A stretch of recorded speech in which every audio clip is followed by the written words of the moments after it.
about the moment. It's certainly not about me.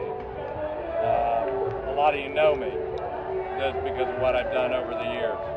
Norman knows me since when I was chairman of the party, and the first time we had, Jorge Ramirez and I, we had grassroots organizers all throughout the state. That practice stopped when I stopped being chair. But thanks for Obama for America, now we have some grassroots organizers. That's a good thing. And I'll tell you something else.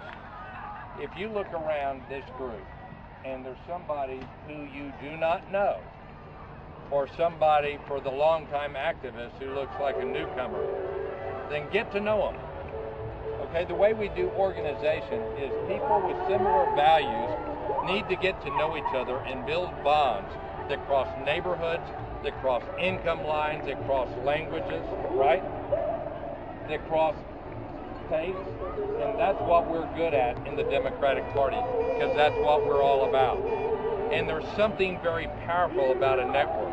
It's more than just an issue.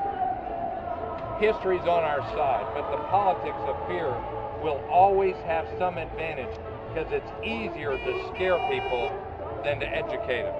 Right. It's easier to prey on the sentiment of us versus them than to convince somebody of what they have in common with somebody else.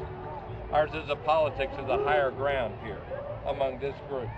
This is an issue, and combating lies about it that is important. None of us here knows how eventually the president and Congress and the will of the people will be done on this issue. But I'll tell you what, if it's people working as volunteers, and I'd say the organizers are not that well paid from the ones I know, okay? The big special interest groups don't have to do that. That celebrate the lives of ordinary Americans and their concerns, which will, in the end, create real change. There's people who say, well, that sounds like a platitude, but I want to tell you, Jose and I and others within our lifetime have seen it happen. I started working in politics on the west side of San Antonio in 1966, 67, 68, when we did voter registration drives for the first time. For the community that I grew up in, the majority of people did not have a place at the table, and we didn't have the infrastructure, the schools, and all that. And I've seen the world change because people took a stand, and it was door-to-door action. And we've seen it other times. Dr. King showed us that could prevail. We've seen more justice in this country. We've seen glass ceilings broken down, even if our own senators vote to retain those glass ceilings in the Supreme Court. But their time will come too, right? That's right. Their time will come too.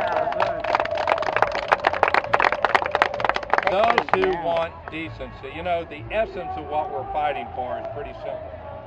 That from time to time, there may be people who have more important job titles, make more money, be celebrities another way.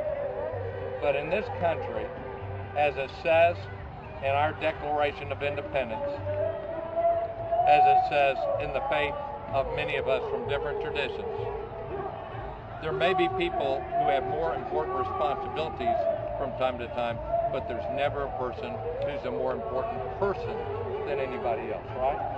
Correct. So that when we may have elected officials and we may have bands, but every soul that comes here today deserves equal respect by each of us.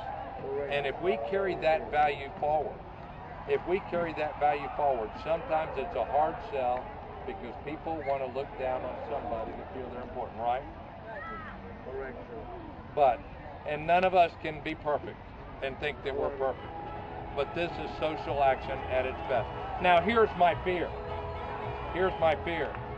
That there will be a victory and that people will say, okay, well, there's no need for the network anymore. That we will break down a wall and people say, okay, well, you know, the future is here. But so long as there's kids dropping out from school, so long as anybody can't get into a college of their choice because of the price, so long as there's people who are dying in wars the American people were sold on based on false premises, our work is not done, right? and it won't be done because the forces of division and fear will always find their way. The recycled politics of the past, the old losing politics of sound bites, of alliances of conveniences that you've seen various politicians at various times take, those times are gone. And we have an opportunity in this state to have a new future. Thank you very much for having me.